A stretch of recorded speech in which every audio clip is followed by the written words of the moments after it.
So in 3.5, we're going to start talking about a new way to differentiate functions. So an explicit function has the form y equals f of x.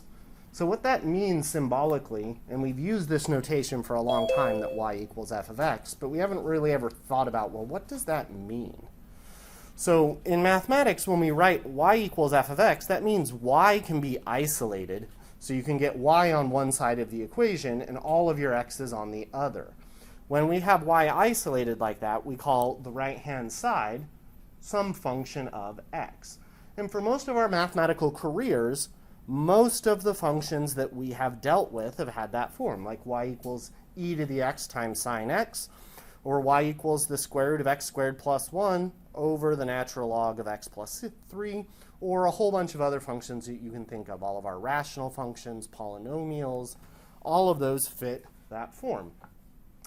Turns out that some functions are defined implicitly by a relation between x and y. So notice we're using the word implicitly, and then we're also using the word relation. So up until now, we've almost exclusively dealt with equations or functions, and what we meant by that is that they would pass the vertical line test, right? Well, it turns out we need to generalize to relations. So things that are defined implicitly are most likely going to be a relation, which means x's will no longer be guaranteed to have unique outputs, right? So up until this point, each time we put an x in, we got exactly one y that paired with it. We have seen some of these things, but we danced around them on the periphery without really talking about some of the issues. So let's take a look at one that we know of.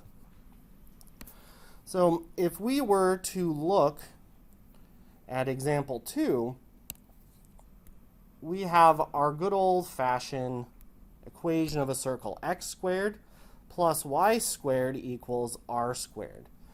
In its full general form, x squared plus y squared equals r squared, this is an implicitly defined relation between x and y, right? Because if I pick x equal to 0, y squared equals 4 has two possible solutions. Y could be negative 2, or y could be positive 2, right? And that gives us the equation of this whole circle. So now we run into some interesting issues. Well, what happens if I try to isolate y in that equation? So if I have x squared plus y squared equals 4, I can definitely get all of my x's on one side by minusing x squared and minusing x squared.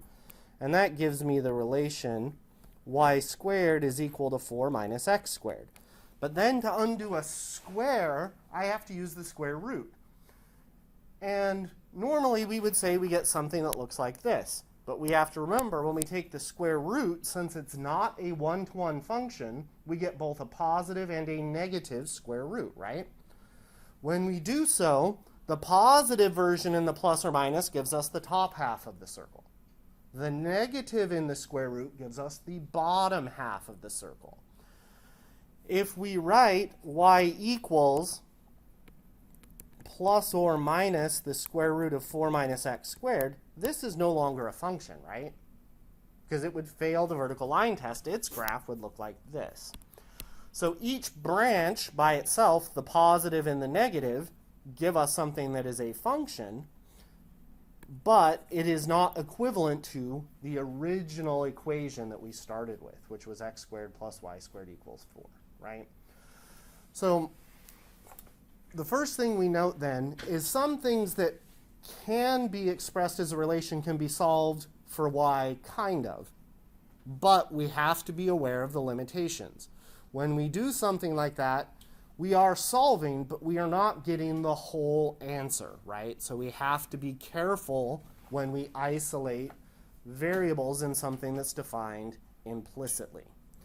So now the question becomes, well, how could I take the derivative of an implicit relationship such as x squared plus y squared equals 4, right? Okay. So let's think a little bit about this. We know, or our goal is to have something like this. Y equals f of x. So the idea of implicit differentiation is we see that we have this possibility of being able to solve for y as a function of x. In a theorem we will not talk about in this class, we have a theorem called the implicit function theorem, which will guarantee that at least on some tiny interval, we can always find such a function. We'll just believe that. So then our strategy becomes, we want to use the chain rule. So we want to think of y as f of x. Well, if that's the case, if y is f of x, then we're going to have our relation, we have it in composition right here. So we're going to have our outer function, so f of u is equal to u squared, because that's our squaring function, and our u is going to be, we'll just call it y, as to not use f again. Because then if we do our composition, but I'll write it as y of x. If we do our composition, then f of x is equal to y of x squared. So we're really assuming that y is going to be a function of x. And then we would have the chain rule. So if we took the derivative, we would have d dx acting on x squared plus d dx acting on y squared equals d dx acting on 4. So we're using the fundamental rule of equations, which says if I do something to one side of an equation, what must I do? The same thing to the other. So if I differentiate one side, I have to balance that equation by taking the derivative of the other side. So then we can explicitly take our derivative now. The derivative of x squared is going to give us 2x plus, now we're going to use our chain rule here. So our d dx is going to be df du times du dx equals, and then d dx of 4, the derivative of a constant, is 0. So now let's fill in what we know. We have 2x plus the derivative of f with respect to u is going to be 2u times the derivative of u with respect to x. Well, the derivative of y of x is just going to be y prime, right? We don't know what y is, so we'll just say it's y prime of x. Still is equal to 0. Well, what's our u equal to? Y of x, right? So finally, at the end of this, we get 2x plus 2 times y of x times y prime of x is equal to 0. We could then solve this equation for y prime.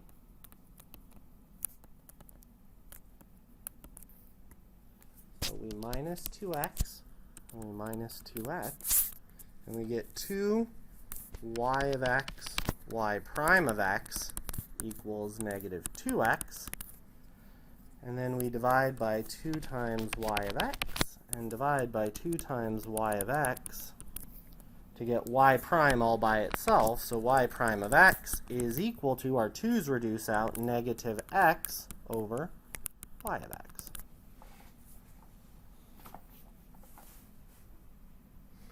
So let's talk about what we did and why it worked, and then we'll actually enumerate our procedure.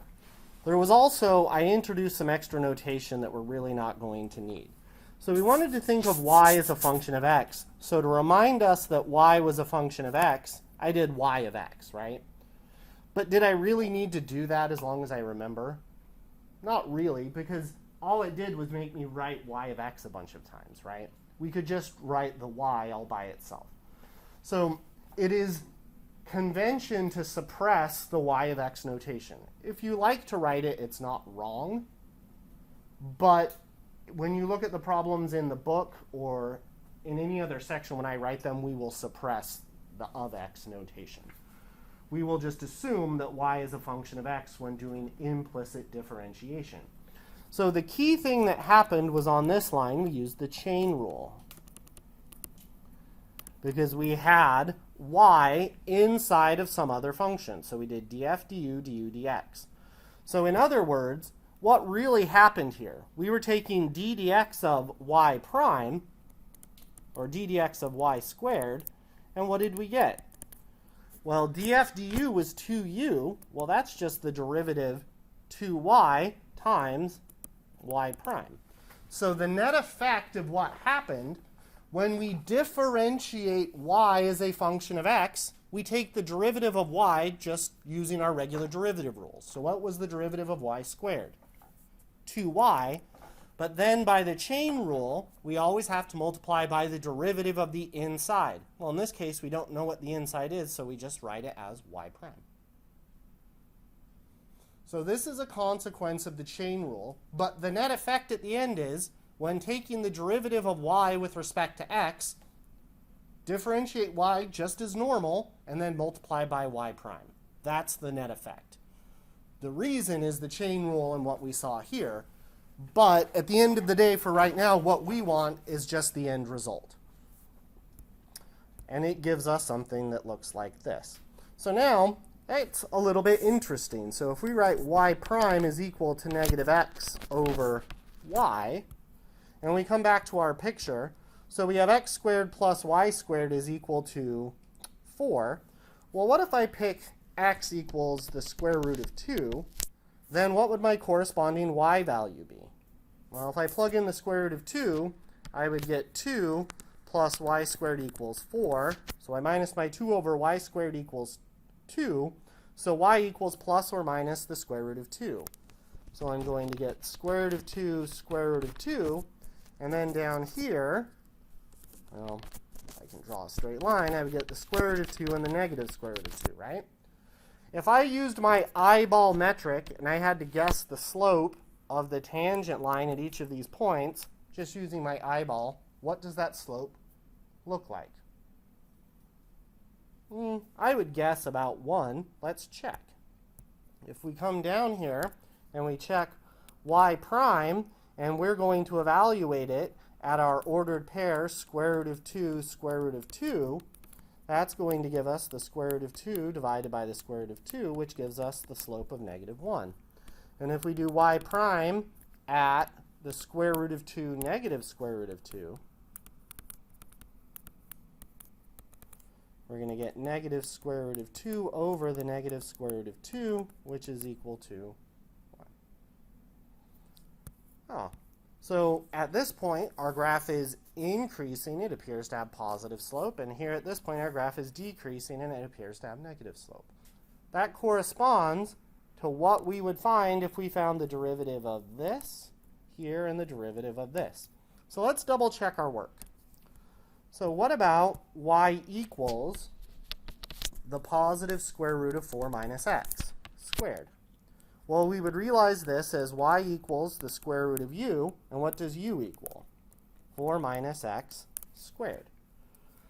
So then our derivative, y prime, is dy du times du dx. And remember, u, the square root of u is u to the 1/2. So that's 1/2 u to the negative 1/2 times the derivative of 4 minus x squared is negative 2x. So that gives us, the 2's reduce out, moving the u to the negative 1/2 into the denominator, we get negative x over the square root of u, and u is this, so we get y prime is negative x over the square root of 4 minus x squared. And you're probably saying, well, wait a minute, Professor Peterson, we had y prime is equal to negative x over y, right? These two things aren't the same. But it turns out they really are, because what is y equal to? y is the square root of 4 minus x squared. So remember, y is the square root of 4 minus x squared. Oh, that's exactly this, right? So in this case, where we could explicitly solve, we get the same answer both ways. So you're thinking, well, then why do we need this? It turns out that there are situations where it's literally impossible to solve the equation for y. So, for example, what if I asked you to find the derivative of y equals x times e to the y? If we tried to solve this equation for y, we've got a bit of a problem. Because where's our y located in the right-hand side? It's an exponent. So what undoes an exponential? A logarithm, right? So if I take a logarithm of both sides, I get the logarithm of y on the left side equals the logarithm of x e to the y. By my log properties, this is log x plus log e to the y equals the log of y. And then those reduce out.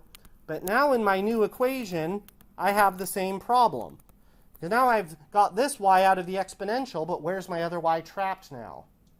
Inside of a logarithm. So to get it out of the logarithm, what would I have to do? Raise it back to the e, and I would just go in circles for eternity. In this case, it is impossible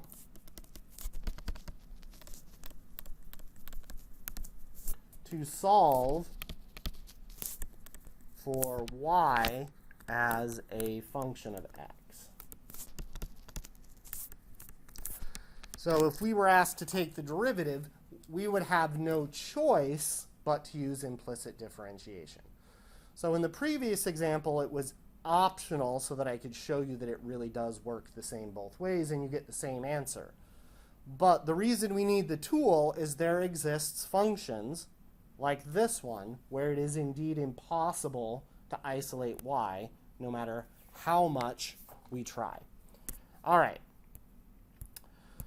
So speaking of that function, let's go ahead and find its derivative, right? So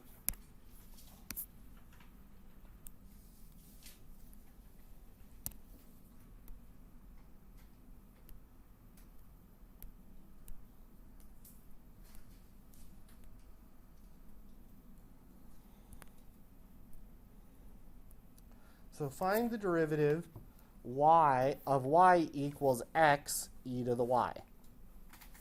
All right. So we're going to start by taking the derivative of both sides. So we have d dx of y is equal to d dx of x e to the y. So the left-hand side, the derivative d dx of y, well, what's the derivative of y? Just 1 times the derivative of the inside is going to be y prime. So 1 times y prime is just going to be y prime, and that should make sense. The derivative, d dx of y, should be y prime. Equals, now on the right-hand side, we have x times e to the y. So we're going to need to use our product rule. So our f is going to be x, and our g is going to be e to the y. So f prime is going to be 1. And then our g prime is going to be, well, the derivative of e to the y is e to the y.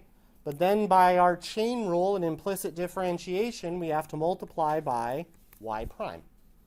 So the derivative of e to the y is e to the y times y prime. So then using our product rule, we're going to end up with the following. So we have g f prime, so e to the y times 1 plus f g prime, so x e to the y times y prime. After we take the derivative, we need to solve for y prime.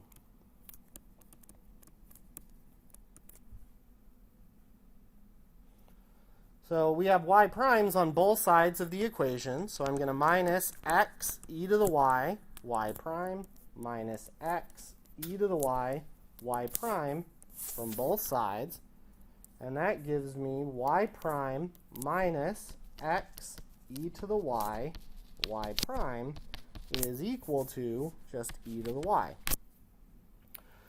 Factor out my common factor of y, so I have 1 minus x e to the y equals e to the y. And then finally I divide by 1 minus x e to the y, and I divide by 1 minus x e to the y.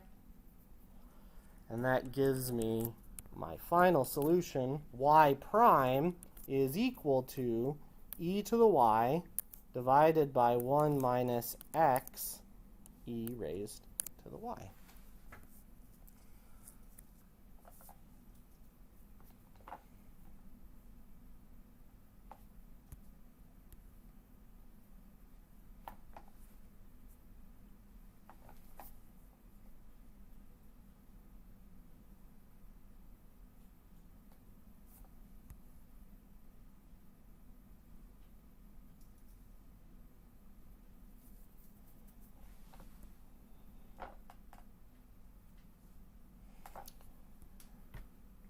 Right. So now your guys' turn.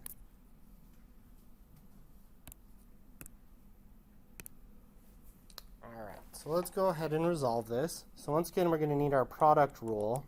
F is going to be x, g is going to be sine y, so then f prime is going to be 1, and g prime is going to be cosine y times y prime.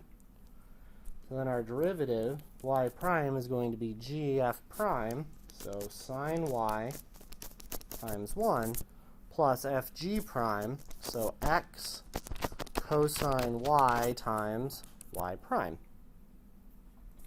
So once again, we need to isolate our y primes. So we minus x cos y, y prime, minus x cos y, y prime. And that gives us the following: y prime minus x cos y, y prime equals to sine y. So y prime, factor that out, we have 1 minus x cosine y equals sine y. And finally, we divide that over 1 minus x cosine y and 1 minus x cosine y. And that gives us y prime is equal to the sine of y over 1 minus x cos y. And that would be our implicit derivative of that function. All right, so if we can take one derivative, we should be able to take more than one derivative. Well, let's take a look at our next example.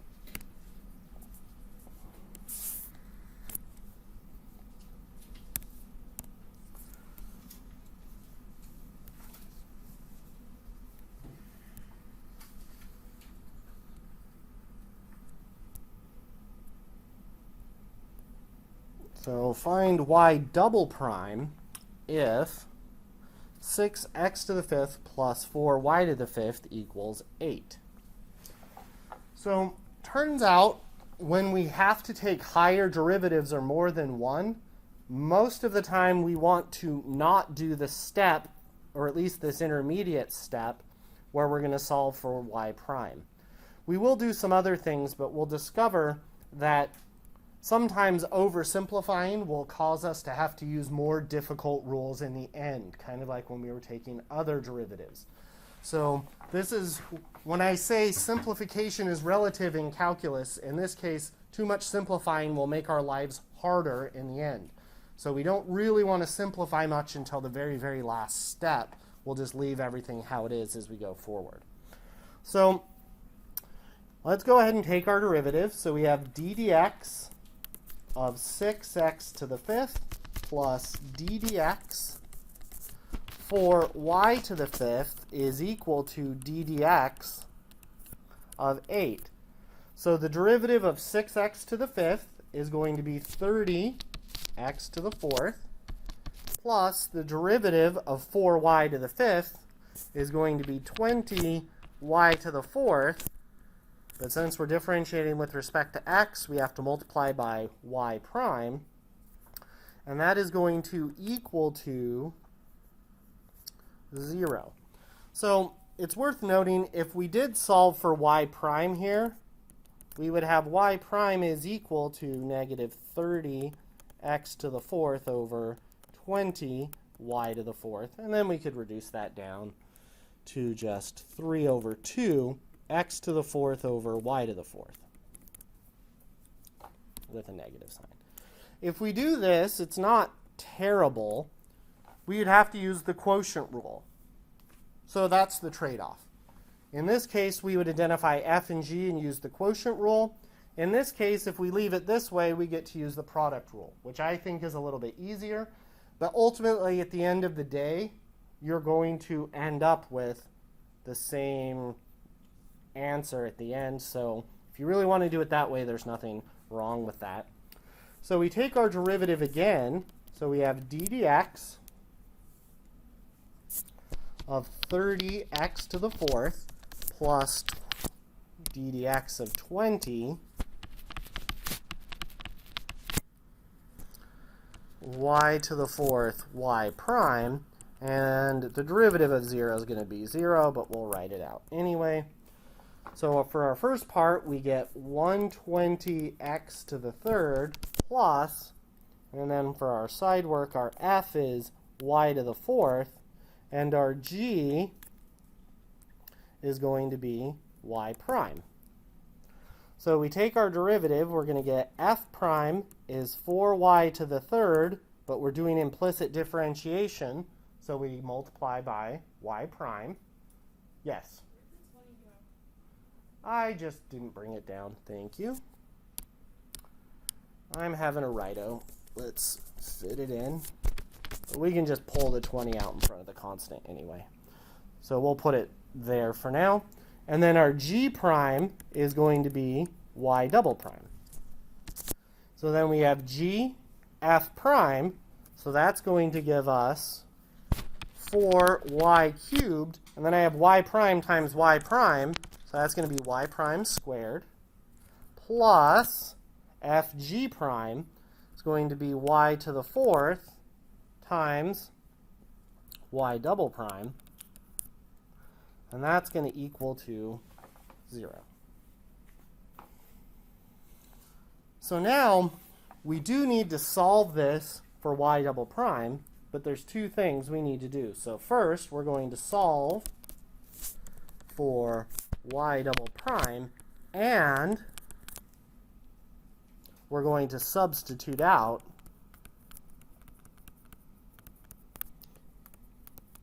y prime. So first thing we're going to do is distribute in. So we get 120 x cubed plus 80 y cubed y prime squared plus 20 y to the 4th y double prime is equal to 0. So we're going to minus 20 y to the 4th y double prime minus 20 y to the 4th y double prime. And that gives us 120 x cubed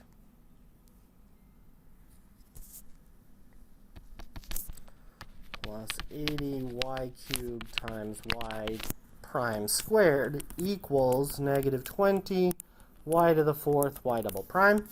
And then we divide by negative 20 y to the 4th, divide by negative 20 y to the 4th, divide by negative 20 y to the 4th. So finally we get y double prime is equal to, we have negative 20 goes into 120 6 times. So we're going to get 6x cubed over y to the 4th. Negative 20 goes into 80 4 times, so negative 4. And then we have our y's, y cubed over y to the 4th. We're going to have 1y in the denominator times y prime squared. So this guy we now need to substitute out.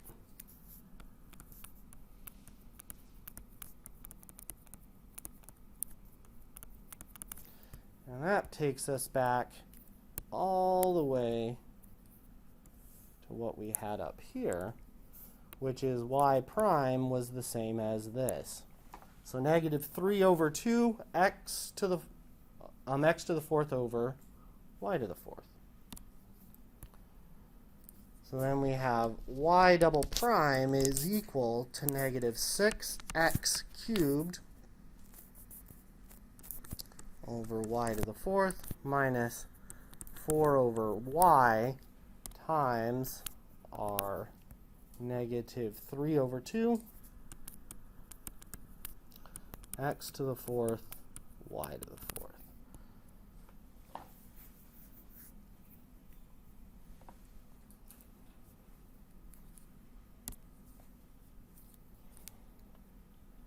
So then finally we get some reduction. So 2 is going to go into the 4 and leave a 2 behind. And we get negative 6x cubed over y to the 4th. Minus minus is going to make this a plus.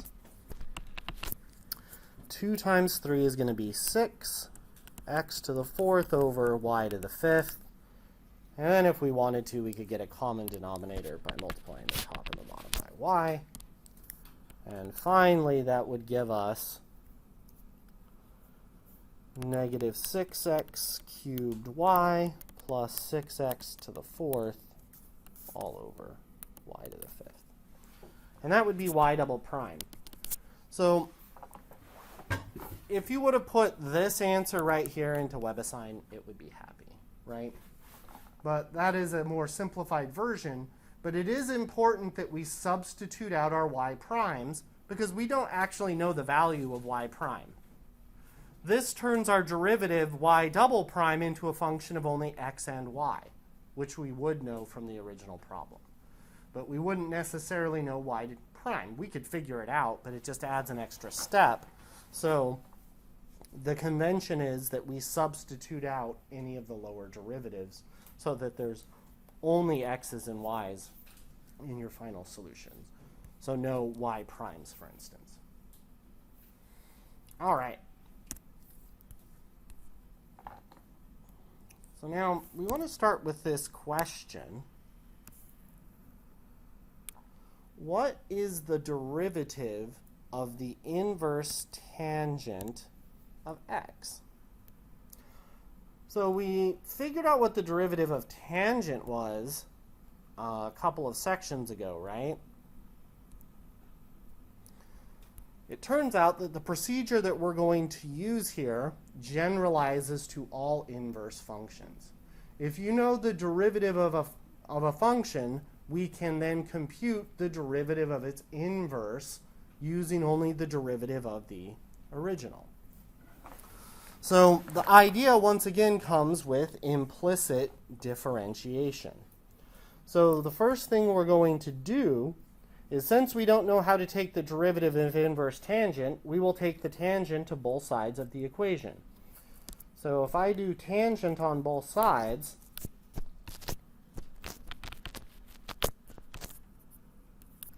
I take the tangent of y, and that is equal to the tangent of the tangent inverse of x. So then I get the tangent of y is equal to, and the tan and the tan inverse undo each other, and we get just x. So in our new equation, we have the tangent of y is equal to x. And now we're going to use implicit differentiation.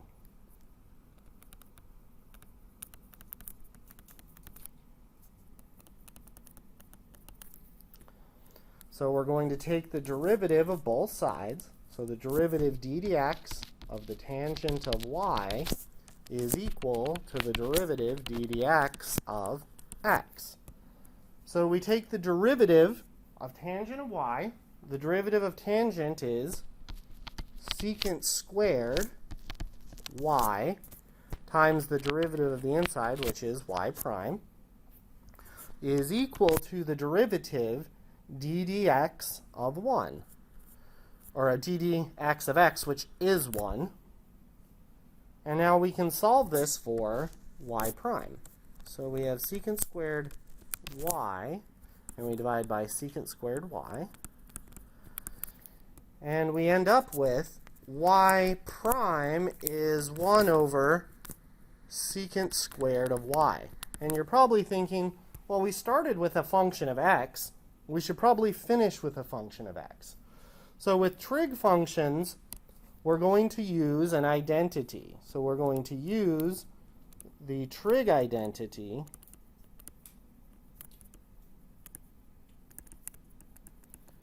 that we have, which is tangent squared theta plus 1 is equal to secant squared of theta. So if we have secant squared y, by this trig identity, it is going to be the same as tangent squared y plus 1.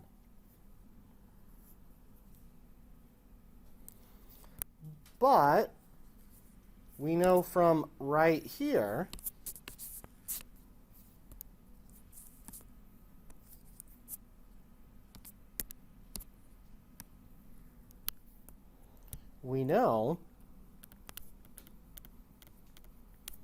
that the tangent of y is equal to x.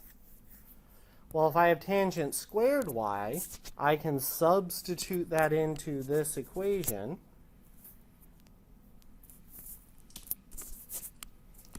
And it gives me y prime is equal to 1 over x squared plus 1.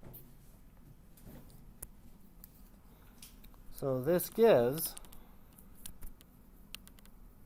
the following formula. The derivative d dx of the inverse tangent of x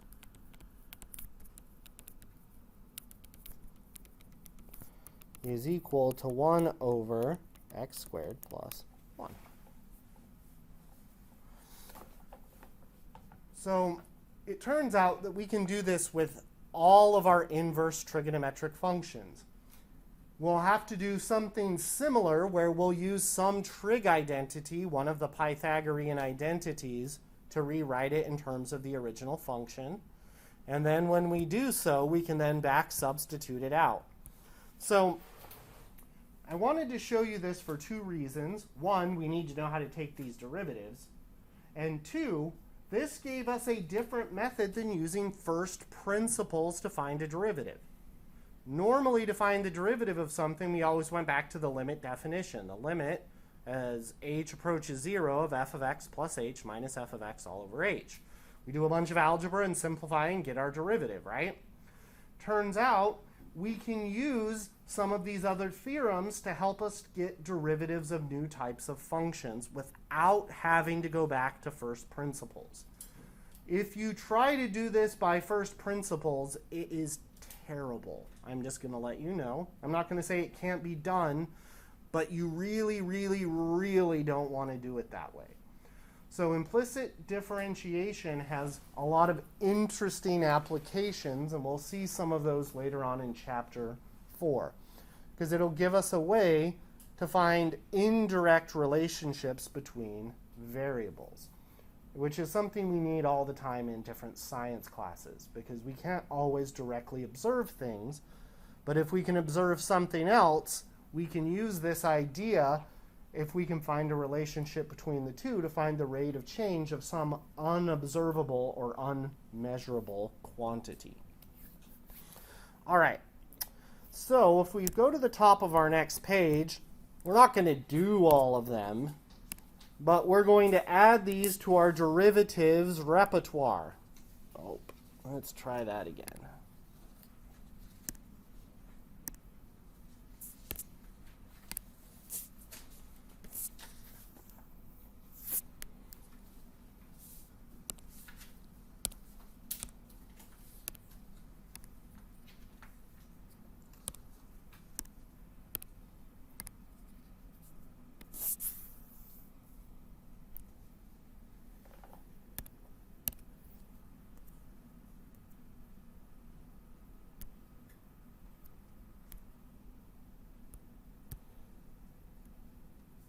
So this gives us the derivative of the 6 inverse trigonometric functions. So the derivative d dx of inverse sine is 1 over the square root of 1 minus x squared. Cosine is similar, but it gets a minus sign out in front. Tangent we just did, secant, cosecant, and cotangent. So that gives us some nice formulas to work with. All right, so to find our derivative, we identify our outer function. So f of u is inverse tangent of u, and our inner function u is 3x minus 2. So then our y prime is df du times du dx. So we get y prime is 1 over u squared plus 1 times du dx, which is going to be 3. So that gives us 3 over, substituting out our u, we get 3x minus 2 squared plus 1. So that would be our derivative y prime.